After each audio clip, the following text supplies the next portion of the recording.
Good afternoon everybody, welcome back to a Chart Nerd technical analysis video. Today we will be discussing VELO, the ticker is VELO, against USDT on the daily time frame. So we've been monitoring this key level of support for the past few months for VELO at 0.007. We had our first point of contact over here on the 12th of April. We rallied up to our 0.028 high from that touch point on this trend line of support. And since, in my previous videos, I've explained many of times, we had this 5-wave correction here, back down to this key level of support, followed by a impulsive move up to the daily 55 EMA, followed by a correction and ABC continuously being rejected by this 55, leading us back down for a further third point of contact on this 0.007 support. So it works in waves within waves, and this support line at 0.007 has to hold to negate any further downside for us. But right now I think all we're doing is building some sort of structural base around this sort of portion in the charts here. We've had a third point of contact, and right now we've come up to a key level of resistance at the moment. So on the daily here you can see we've ran back up to the 20 EMA. Now these EMAs are really key at indicating support and resistance for us, and we need to see continuation or a pullback here to a higher low to confirm the breakout and retest these local highs at 0.012. I'll dive into the 4-hour time frame in a second and look at some potential scenarios, but right now we have been under these EMAs and in a downtrend for VELO since this death cross occurred back here on the 11th of June.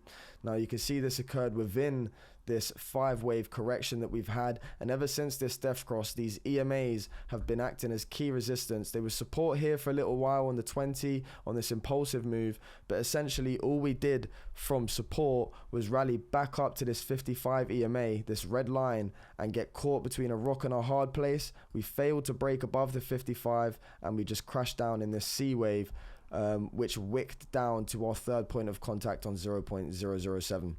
So that is a quick summary of how we've got to where we are now.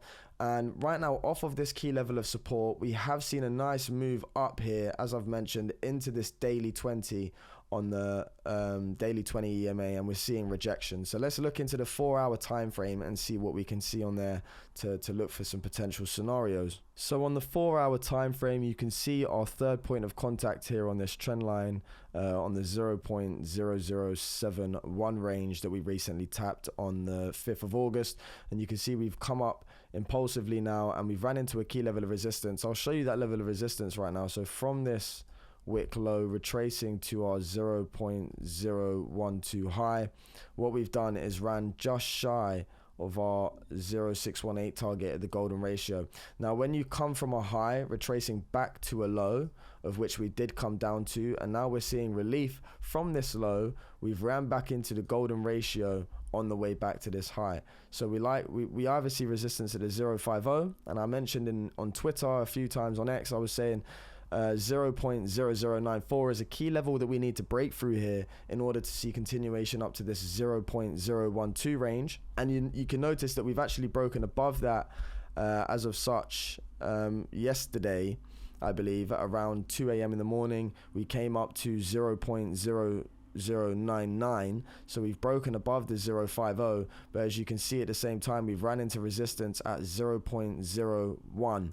So right now this is the key level of resistance that we need to see ourselves get back above in order to see continuation up to this local high that we've been retracing from. So at the moment, what I also mentioned was that on the daily time frame, we have to remember at the moment we are running into this 20 EMA, which is just sitting shy of our 0.618 target that we're running into at the moment. So if we do see a pullback here, we need to see a higher low. So going back to the 4-hour, at this resistance level at the 0.618 that we're currently running into and the daily 20 EMA, and we're pulling back right now, if we do pull back and we are starting to retrace back down to this wick low, then I think VELO needs to hold. We need to come back and potentially hold 0.00844 on this retracement. Now, right now, what could potentially be occurring is some sort of ascending triangle where we've got this low, we've got this ascending level of support that we're holding right now for VELO. And if we can come back and potentially put in some sort of higher low and bounce off of this trend line, then this would be fantastic, and it would negate coming back down to these levels here for VELO. But if not, and we do start to come down and essentially lose this ascending level of support, then we could still put in a potential higher low on this target, and this was the low here at 0.007, and we come back here in some sort of ABC correction back down to 0.0084, and then look to get the higher low confirmation from this low and go for the breakout at this point, because the daily 20 EMA is strong resistance at the moment. It really is strong resistance, and we need to get back above this EMA in order to see continuation. So for me right now, if we fail to break above this resistance level in this 20 EMA, which sits at 0.0098 at the moment, you can see at the top left on the screen here, it sits at 98.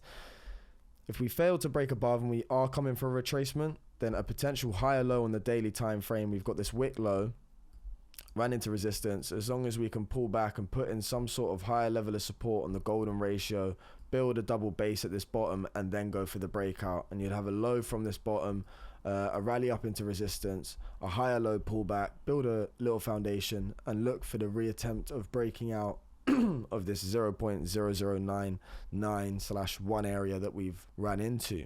So I think it is all about, over the next coming months or coming weeks, just sort of building a foundation within this range, 0.012 to 0.007. I think we are just caught between a rock and a hard place, and it's all about finding higher levels of support within this sort of foundation. We've got this low that's been holding, as we know, since April of 2024. We've been holding this 0.007 range for a while. I do believe it's all about holding this key level of support over the macro time frames, and it's all about breaking 0.012 and these local highs that we've been coming down from, and sort of just building this sort of structure at the moment. So I do believe we're just caught between a rock and a hard place, and it's all about finding our footing. But on the macro, for me, things still look absolutely fantastic. I have no concerns myself. Again, nothing that I say is financial advice, guys. Nothing that I say at all. But right now, VELO is doing everything it needs to. If we go to these candle closes and reevaluate this Adam and Eve bottom pattern that VELO's been in for a while, you'll notice that we haven't actually lost key support of these candle closes. So VELO is still above the key level of previous resistance within this Adam and Eve bottom. So we had this V-shaped recovery is the Adam, this rounded bottom here was the Eve on this ascending support. We've broke out, ran into a key level of resistance, and right now we're just pulling back to this previous resistance and looking to turn it to support before continuation of the trend and breaking out. So everything is still in play here on the macro for me. There's no signs of bearish structure as of yet. And I've also said in previous videos, if we was to sort of come down and lose this as support and not hold it and close below it, then just look for this ascending level of support on the macro that we've been holding ever since we put in these all-time lows in January of 2023. I've spoke about this many times as well, coming back down to this key level of support on this ascending support line and then going for the break. It's all about holding this key level of previous resistance right now and bouncing off it as support. So as long as VELO can close out on the monthly time frame above 0.009, which are these candle closes back in February of 23, as long as we can turn this into support over the next couple of months, I think we're good for continuation. Failing to do so, then as I've mentioned, I would expect some sort of pullback to this ascending level of support that VELO has been holding since its all-time low back in December of 2022. So I hope you've enjoyed the content today, guys, from Chart Nerd TA. Take care. Peace out.